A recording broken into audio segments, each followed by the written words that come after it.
사랑받은 자라 찬송 가사처럼 뒤에 사랑으로 이 자리에 모이게 된 줄 믿습니다. 우리가 본문을 보면서 참 여러 가지 생각하게 됩니다. 오늘 보면 10절 내가 주 안에서 크게 기뻐함은 이렇게 표현합니다. 기뻐함이라고 이렇게 표현합니다. 주 안에서 내가 크게 기뻐함은 우리가 바울이 이 빌립보 교회를 세울 때의 그 배경을 보면은 우리가 잘 알듯이 사도행전 16장에 나타나고 있습니다. 바울의 계획은 아시아의 선교였습니다. 그러나 유럽 대륙에 복음을 증거하고자 하는 계획도 없었지만은 마게도냐에서 사람이 나타나서 나를 도우라고 손짓을 합니다. 그때 바울은 그 도움의 손길을 뿌리치지 못하고 유럽 대륙으로 가게 되죠. 첫 성이 빌립보 성이었습니다. 빌립보 성에 가서 기도처를 찾아서 그 선교하기 위해서 기도하러 갔는데 유대아를 만나게 되죠. 자주장사, 옷감장사였죠. 돈을 많이 벌던 사람이었습니다. 무역상이었습니다. 그 당시 부유했습니다. 그 집에서 교회를 개척하게 되죠. 유대아가 예수를 믿고 개종을 하게 됩니다. 그래서 그 집에서 시작됩니다. 밤에는 거기서 잠을 자고 아침부터 점심 저녁은 그곳에서 유대아가 식사를 제공해주고 그럼 바울이 되면 거기서 식사를 하고 복음을 전합니다.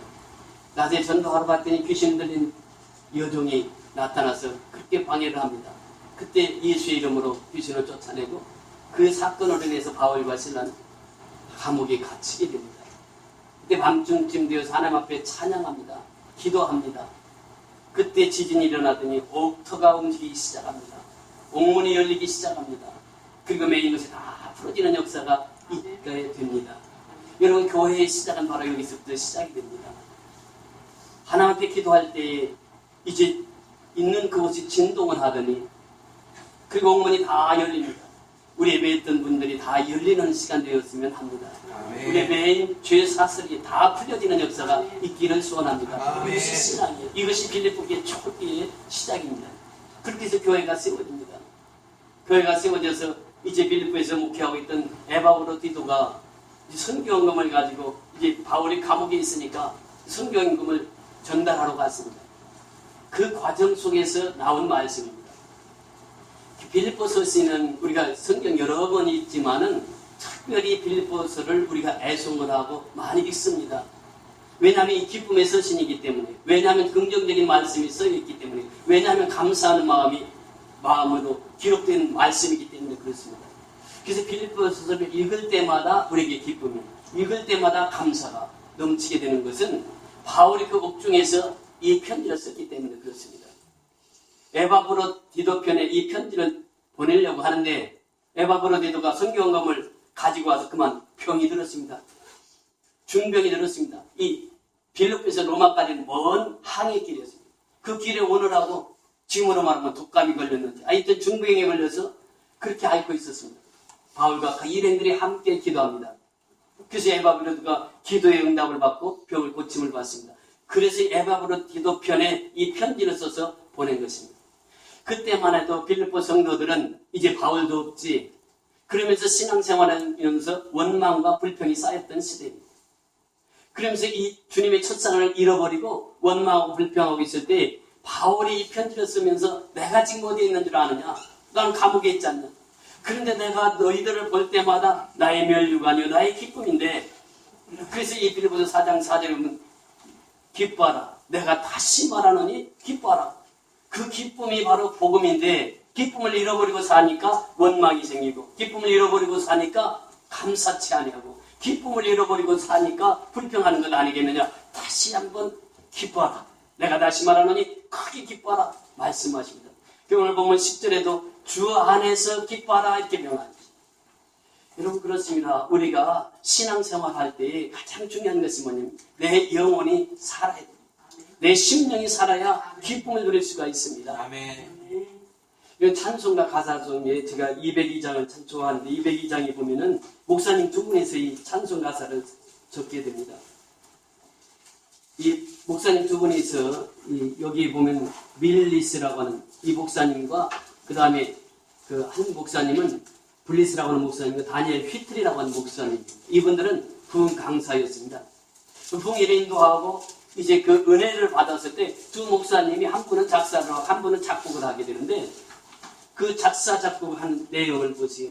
하나님 아버지 주신 책은 귀하고 좋아하신 말씀이지. 기쁘고 반가운 말씀 중에 날 사랑한다는 말 참 좋더라. 그 성경이 우리에게 쓰여 있는 목적이 뭐냐? 하나님이 나를 사랑한다고 하는 것이에요. 그러니까 성경을 읽을 때마다 기쁨이 충만하다고 하는 것입니다. 2절에도 보면 구속의 은혜를 저버리고 어긋난 딴 길로 가다가도 예수의 사랑만 생각하면 곧 다시 누구께 돌아와요? 예수께 돌아오는 거예요.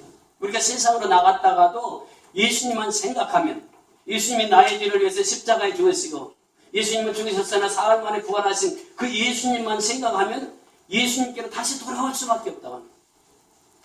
3절에도 보세요. 구주의 영광을 바라보며 예수의 이름을 찬양하리 영원히 찬양할 나의 노래 예수의 이름이 귀하도다. 예수의 이름처럼 귀한 것이 없습니다.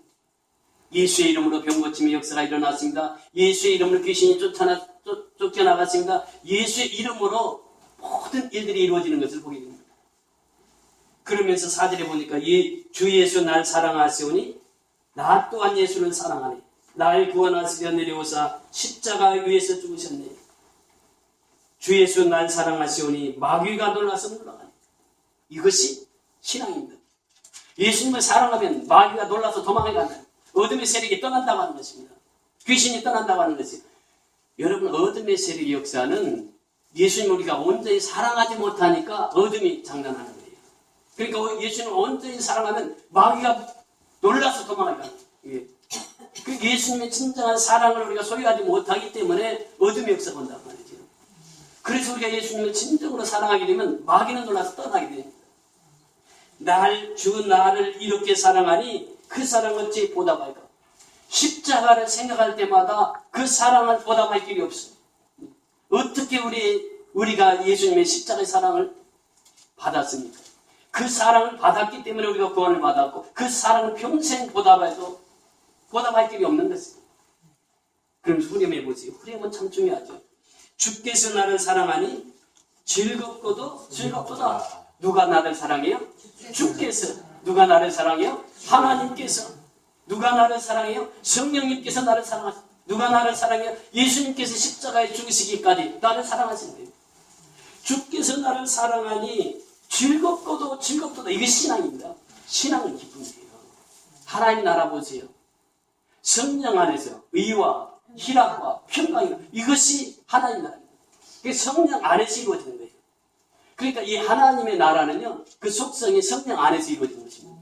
성령 안에서 의와 희락과 기쁨입니다. 그러니까 성령 안에 있으면 바르게 살아요. 성령 안에 있으면 내 마음이 평안해요. 성령 안에 있으면 내 마음이 기쁘다라고 하는 것입니다.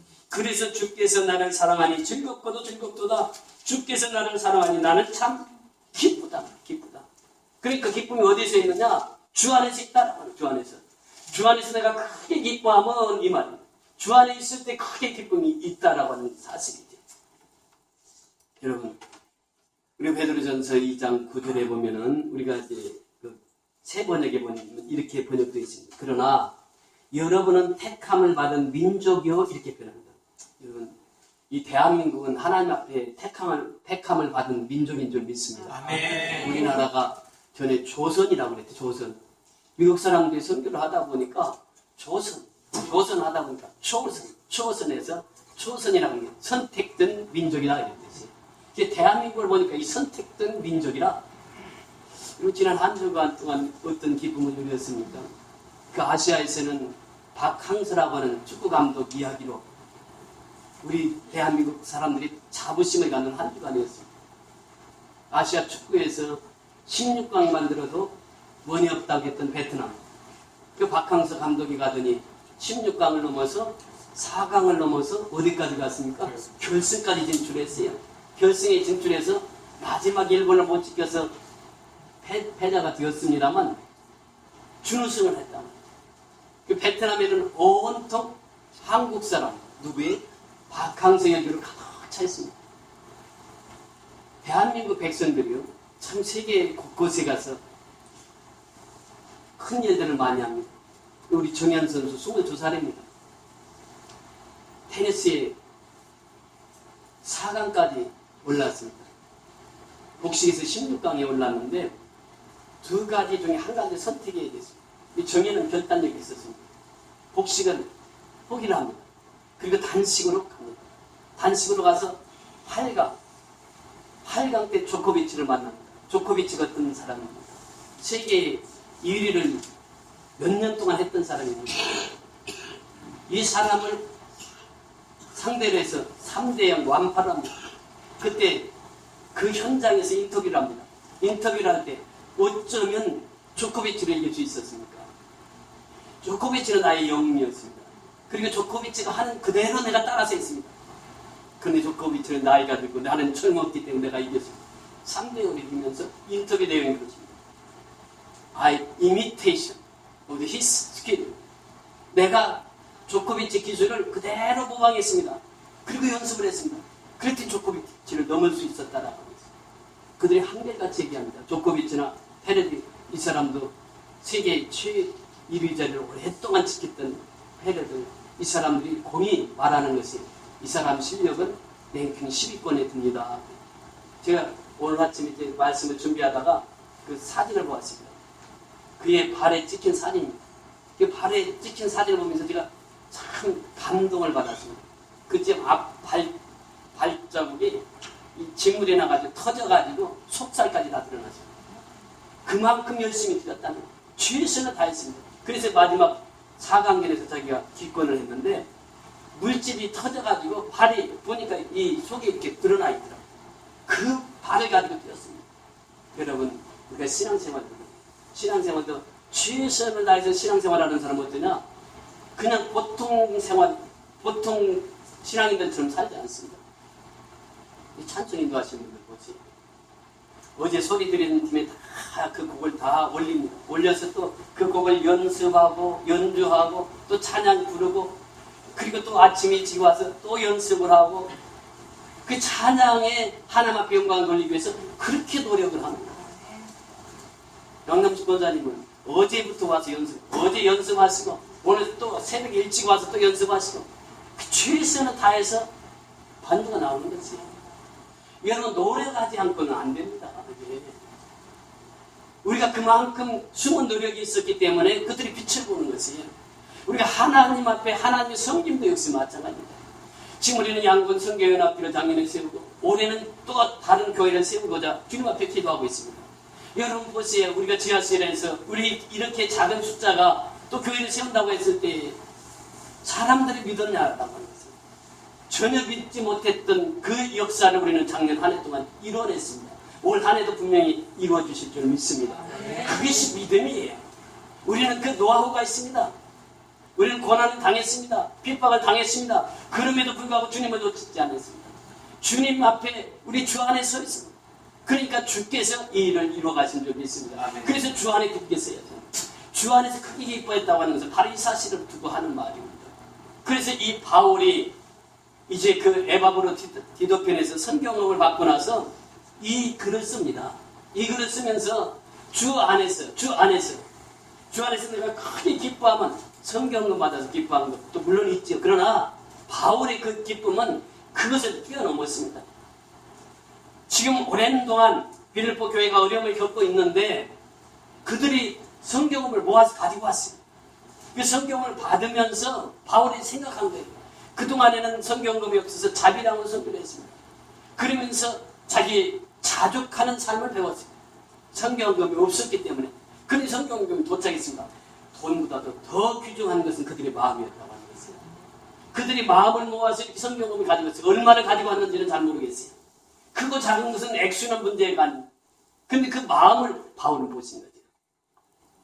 그 빌립보 교회가 원망과 불평 속에 쌓여 있었는데 이 편지를 띄우면서 바울에게 있었던 그 큰 기쁨을 그들에게 전달하는 것입니다. 이런 제가 만보기를 핸드폰에다 넣고 지금 계속해서 만보 걷기 운동을 합니다. 그래서 가능하면 하루에 10,000보씩 걸으려고 오늘도 지금 한 7,000보를 걸었는데 아침에 이제 말씀을 준비하면서 이 근린공원을 8바퀴를 돌았습니다. 돌면서 보는 거죠. 그 이제 등용 초등학교에 은행나무가 쭉 있습니다. 은행나무가 잎사귀가 다 떨어졌어요. 그 근린공원 안에 있는 나무들이 다 잎사귀가 떨어졌어요. 사철나무만 좀 잎사구가 있고 다 떨어져 있습니다. 아무리 봐도 죽은 것 같아요, 이 나무가. 그 내년 봄 되면 어떻습니까? 새싹이 파릇파릇 솟아나거든요. 우리 봄의 경치가 얼마나 아름답습니까? 우리 교회 주변에 보면은 그 새싹이 파릇파릇 솟아나가지고 얼마나 아름다운지 몰라요. 바울이 성경을 받고 나서 그 기쁨을 이렇게 표현합니다. 10절 다 같이 읽습니다. 10절 시작. 내가 주 안에서 크게 기뻐하면 너희가 나를 생각하는 것이 이제 다시 하리니 너희가 또한 이를 위하여 생각했으나 기회가 없었느니라. 자, 나를 생각하던 것이 이제 다시 뭐예요? 싹이 났다. 싹이 났다. 겨울에 보면 그 나무가 다 죽은 것 같아. 그런데 봄이 되니까 싹이 나더란 말이야. 빌립보 교회가 원망하고 불평하고 그렇게 있는 줄 알았더니 다시 싹이 나는 거예요. 싹이. 빌립보 교회에 소망이 생긴 거예요. 그래서 내가 주 안에서 크게 기뻐하면 이렇게 표현합니다. 여러분 그렇습니다. 우리 마음이 제일 중요해요.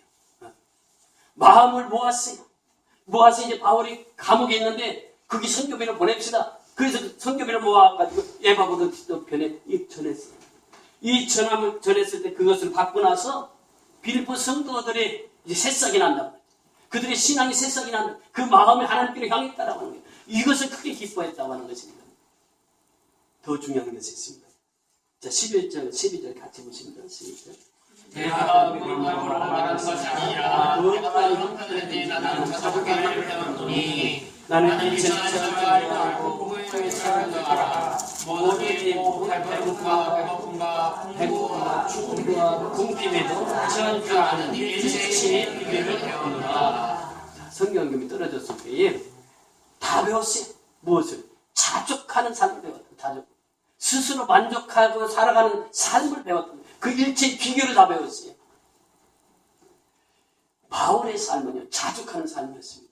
우리 선교연합교회는 자족하는 삶을 살고 있는 줄 믿습니다. 아멘. 정말 우리가 자족하는 삶을 살지 못할 때에 우리는 원망하고 불평하게 되는 것이죠. 그러나 자족하는 삶은 살면 어떻습니까? 항상 그 입에서는 감사가 떨어지지 않아요.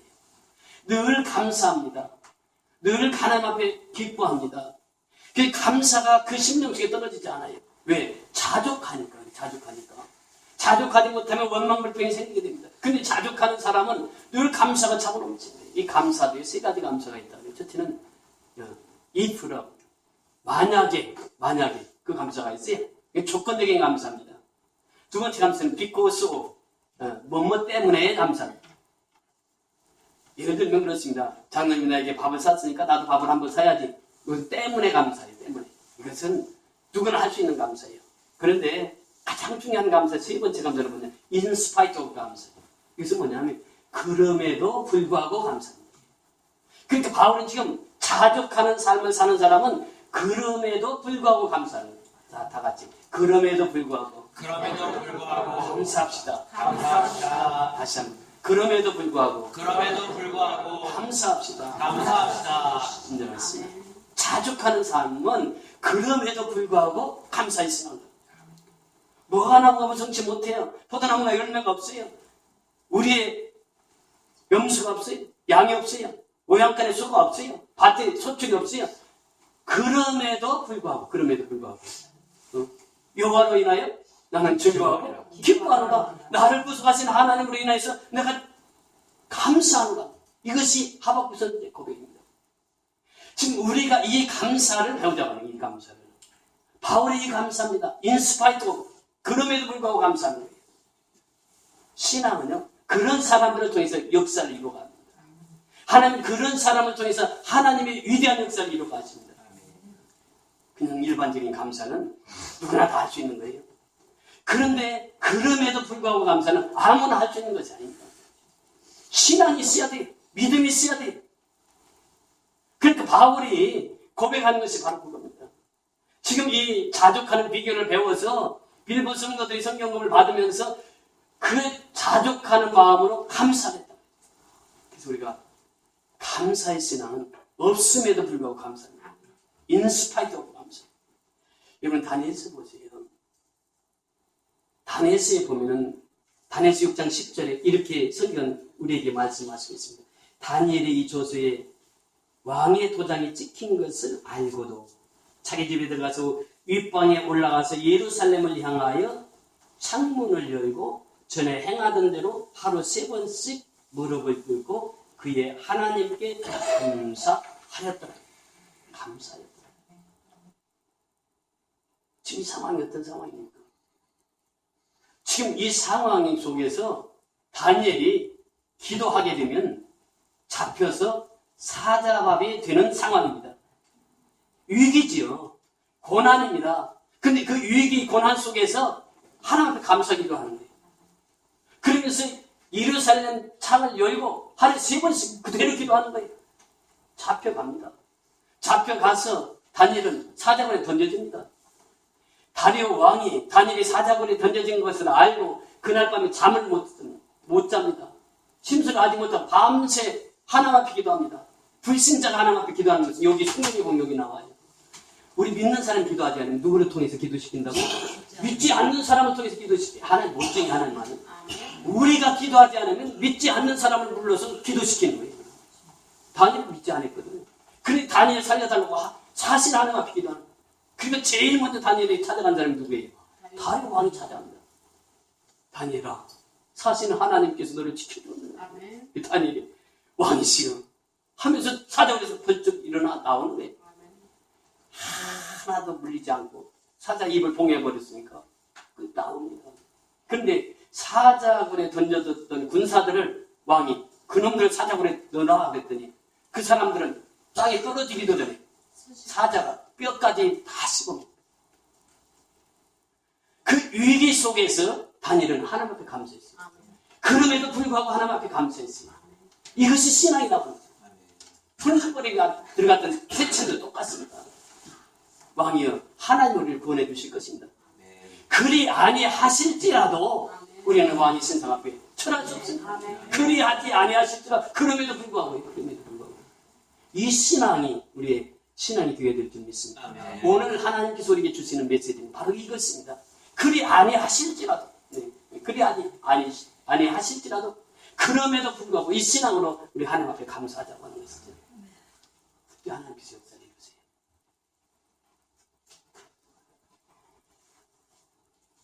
호랑이가 사람 앞에 나타났습니다.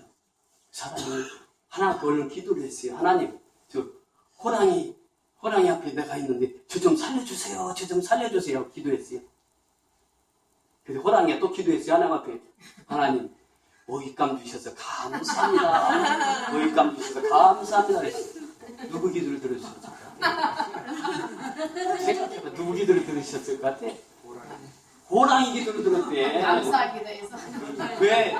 감사 기도했기 때문에. 이 감사 기도해야 돼. 감사 기도. 감사 기도하면 호랑이 기도도 하나 들으시네. 중요한 핵심은 감사입니다.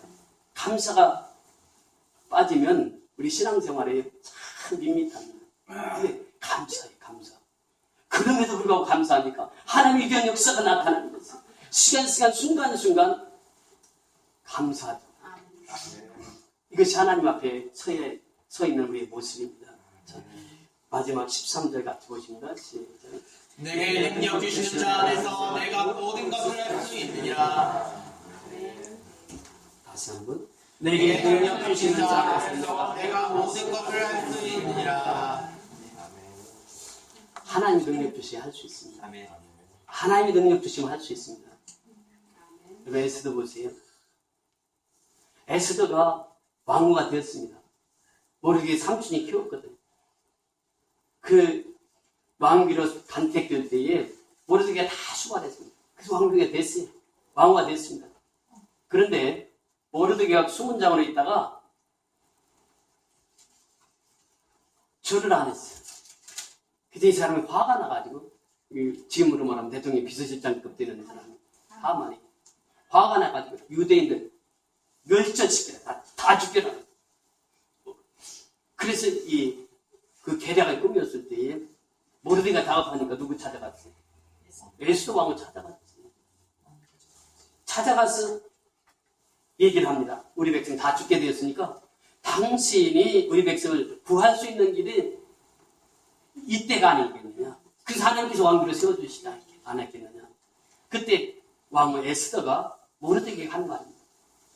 당신은 가서 수산에 있는 유다인들을 다 모으고 나를 위하여 금식하되 밤낮 3일 먹지도 말고 마시지도 마소서. 나도 나의 신유로 더불어 그렇게 금식한 후에 규례를 어기고 왕에게 나아가니 죽으면 죽으리라. 핵심은 뭐예요? 규례를 어겼다는 거죠. 그런데 규례를 어기는데 먼저 뭐 했다고요? 3일 동안 금식을 했어요. 나와 신녀들뿐만 아니라 온 유대인들에게 금식령을 선포해서 금식을 했습니다. 그리고 나서 규례를 어겼다. 여기서 규례를 어겼다고 하는 말이 핵심인데요. 왕이 부르지 아니하면 왕으로 할지라도 왕궁에 얼씬할 수가 없습니다. 왕궁에 가면 죽습니다. 왕이 오면 한번 내리면 죽습니다. 지금 왕이 왕으로 안 찾은 지가 한 달이 넘었어요. 그러니까 왕후가 그냥 가면 죽습니다. 그런데 금식 기도를 하고 나갑니다. 죽으면 죽으리다 하고 나갑니다. 그때 하나님께서 능력을 부어주시는 거예요. 여러분, 하나님의 능력은 아무에게나 부어주시는 게 아니에요. 주 안에 있는 자에게 하나님께서 능력을 부어주시는 게 있습니다. 내가 할 수 있다. 나는 다 할 수 있다. 이건 교만입니다. 항상 그 전제가 있습니다. 그것이 무엇입니까? 주 안에서입니다. 주 안에서. 예수 안에서, 하나님 안에서 할 수 있는 것이지 하나님 밖에서는 하는 것은 교만이다. 그렇게 핵심 포인트를 우리가 성경을 읽을 때마다 잘 보아야 됩니다. 성경에 보면 주어 동사만 잘 구분해도 신앙생활 제대로 할 수 있습니다. 주어가 무엇입니까? 여기서 주 안에서, 주 안에서 내게 능력 주시는 자 안에서 엔 크리스토스요. 10절에서도 역시 마찬가지. 내가 크게 기뻐하면 누구 안에서? 주 안에서, 주 안에서. 그래서 사도 바울 서신의 핵심이 뭐냐? 주 안에서다. 주 안에서. 주 안에서 있을 때에 그 능력 하나님 주신다. 우리나라에 미국이 차관보를 했던 강영우 박사 있습니다. 저기 양수리 가면은 그 노노 중학교 그 중학교 다닐 때 축구를 하다 말고 축구공이 확 날라오는데 그 눈에 청통으로 맞아요. 그래서 신명이 됐어요. 집안이 참 어려운 가정이었어요. 아버님 일찍 소천하고 어머님이 그 소식을 듣고 어머님이 소천하고 그리고 누님이 또 전개천에서 일하다가 누님이 가장이었는데 그 누님이 과로사에서 죽고 그렇게 이제 자기가 가장이 되는 거죠. 눈은 안 보입니다. 신명이 됐어요. 그래서 이 동생들이 있는데 동생들을 케어할 수가 없죠. 자기 몸도 못 케어합니다. 근데 18살에 저기 사직공원 옆에 가면 그 맹아 학교가 있습니다. 거기를 학교로 들어가는 거예요. 그래서 공부를 하면서 거기서 부인을 만나게 되고 이대인가 숙대 다니는 그 아내를 만나게 돼가지고 결혼을 합니다. 결혼해서 우리나라 최초로 장애우가 미국에 유학을 가죠. 국비 유학을. 그 거기서 공부를 합니다. 공부를 해서 석사, 박사까지 다 받았어요. 그 대학 교수를 합니다. 그러면서 그 큰애가 우리 아버지 눈을 띄어야 되겠다 해서 안과의사. 둘째는 이 아버지 같이 눈에 안 보일 때 그때만 해도요. 우리나라에 그 소경이 지나가면 재수 없다고 그래서 물건 사러 가도 재수 없이 소경이 왔다고 물건도 안 파는 그 시대거든요. 그러니까 얼마나 핍박이 많았습니까? 그러니까 그 아들이 다 보고 자란 거예요. 둘째는 난 변호사가 돼가서 저렇게 어려운 사람 변호를 맡겠다. 근데 그 두 아들이 다 안과의사, 변호사가 다 됐다. 그러면서 그분이 자기 글을 씁니다. 써서 그때 아버지 부시 대통령 때 편지를 백악관에 보낸 거예요. 근데 그 편지를, 그 책을 보고 감동이 돼서 발탁을 하게 돼요. 미국인은 이 고위 관직에 오르려면 이게 철저히 사장 검증 같은 게 아주 철저합니다. 근데 강영우 박사가 거기 검증에서 다 합격을 해요. 그래서 미국 차관보까지 해요. 저희가 그때 한국에서 목사님들이 모임 있을 때 초청을 했습니다. 강영우 박사가 미국 차관보를 했을 때 초청을 해서 그 양수리 수양관에서 목사님들 한 2,500명 모였는데 그때 그분이 강의하러 오셨어요. 강의하러 오셨는데 우리는 차관보가 되니까 차를 몇 대 가지고 오시는 줄 알았어요. 혼자 오셨어요. 혼자. 얼마나 감동이 됐는지 그 차관보가 혼자 이것은 내가 개인적으로 시간을 낸 거니까 휴가를 내서 오신 거예요. 목사님, 한국 목사님들이 강연을 해달라고 하니까 미국에서 휴가를 맡아가지고 혼자 오신 혼자 비행기 타고 거기서 또 서울서 또 차를 타고 혼자 오신 거예요. 그분 이제 강연할 때 제가 맨 앞에서 강연을 들었습니다. 그분이 항상 인용하는 성경 구절이 있습니다. 어느 곳에 가더니 그분은 두 가지 성경 구절을 꼭 인용합니다. 그것이 뭐냐면 마가복음 9장 23절. 할 수 있거든요. 무슨 말이에요? 믿는 자에게는 능치 못하면. 그 다음에 두 번째 인용하는 구절이 빌립보서 4장 13절. 내게 능력 주시는 자에서 내가 모든 것을 할 수 있는. 그분이 그렇게 이 두 구절을 암송을 하면서 거기서 미국에서 그 미국 사회에서 큰 인물로서 성장했던 것을 보게 됩니다. 그래서 그는 끝까지 죽음의 위기 때에도 항상 그는 이 말씀을 묵상하면서 그렇게 평생을 살았습니다. 여러분 그렇습니다. 우리가 주 안에서 내게 능력 주시는 자 안에서 나는 모든 것을 할 수 있어요. 근데 이것이 주어가 빠지게 되면 교만입니다. 내가 할 수 있다고 하는 것도 교만이에요. 나는 할 수 없어요. 그러나 주님께서 함께 하시면 할 수 있어요. 우리가 천천천 비전 우리가 할 수 없어요. 그런데 주님께서 함께 하시면 어때요? 할 수 있단 말이죠. 2027년까지 우리 천교의 목적을 하고 목표를 세우고 가잖아요. 주님이 함께 하시면 할 수 있어요. 근데 내가는 할 수 없는 내가 착각하면 안 돼요. 그래서 우리는 늘 주 안에서 그 능력으로 살아가야 되는 거죠. 올 한 해도 이제 우리가 시작한 지가 엊그제 같은데 벌써 1월달 다 된 것 같습니다. 세월이 그렇게 빨리 지나가는 것이. 우리는 주 안에서 일한 것만 하나님 앞에 남습니다. 주 안에서 일한 것만 하나님께서 인정하십니다. 주 안에서 충성한 것만 하나님이 기억하십니다. 주 안에서 헌신한 것만 하나님께서 기억하십니다. 그래도 머지않아 이제 하나님 앞에 서게 됩니다. 육신의 장막지 무너지면 누구나 다 하나님 앞에 서게 됩니다. 그때 하나님께서 물어볼 거랍니다. 너 뭐하고 왔냐? 너 뭐하고 왔느냐? 그러면 내가 주님의 힘을 입어서 주님의 능력을 받아서 이런 일을 하고 왔습니다. 저는요 성교연합교 성도들 보면서 늘 하나님 앞에 감사해요. 맡은 일에 최선을 다합니다. 최선을 다해요. 찬송을 맡은 사람은 찬송에 대해서 최선을 다해요. 부엌살림 맡은 사람은 부엌살림을 위해서 최선을 다해요. 어제도 우리 점심 만들기 위해서 어제 저녁 10시 넘더라. 수고한 손길들이 있습니다. 또 교사는 교사의 책임을 끝까지 책임지고 교사 역할을 합니다. 여러분, 교회는 숫자가 많은 게 중요한 것이 아니고 돈이 많은 게 중요한 것이 아니에요. 헌신된 사람이 얼마가 모여있느냐, 이것이 중요한 것이에요. 우리 선교연합교회 성도들 다 헌신자로 이것에 보인 줄 믿습니다. 아멘. 그러니까 우리는 천개 건축할 수 있습니다. 아멘. 하나님 안에서 할 수 있습니다. 아멘. 우리는 할 수 없어도 하나님께서 함께 하시면 능히 하실 수 있는 줄 믿습니다. 아멘. 그 비전 품고 오늘도 기도해서 하나님의 위대한 역사를 경험하는 저와 여러분이 다 될 수 있기를 주의 이름으로 축원을 드립니다. 우리 다 같이 일어나셔서 첫째 찬송 429장